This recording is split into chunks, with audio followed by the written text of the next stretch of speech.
Moja ya dalili za tezi dume ni pamoja na hizi. Moja kabisa ni kuanza kupata mkojo wenye maumivu makali, lakini vile vile kujikamua sana wakati wa kukojoa, kupata mkojo wa mara kwa mara wakati wa usiku, lakini vile vile kupata mkojo wenye mtiririko dhaifu, kutokumaliza mkojo na ile hali ya kupata maumivu ya viungo kama mgongo, nyonga, magoti na kiuno, lakini vile vile kuweza kupata mkojo wenye damu au kutoa mbegu zenye damu. Na dalili nyingine ni kuweza kushindwa kutoa mkojo kabisa na upungufu wa nguvu za kiume.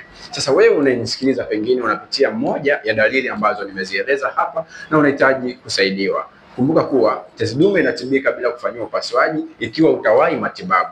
Niko hapa leo kukupa suluhisho la kudumu la kutibu tezi dume bila kufanyiwa upasuaji. Kama unahitaji, basi nipigie simu sasa hivi, na kama unahitaji ushauri, niandikie ushauri, basi nitakupatia ushauri. Naitwa Dr. Emmanuel, daktari wa afya ya binadamu. Thamini afya yako uweze kuishi maisha marefu. Asante. Hakikisha pia unanifollow katika peji hii ili tuweze kupata elimu kwa pamoja. Asante.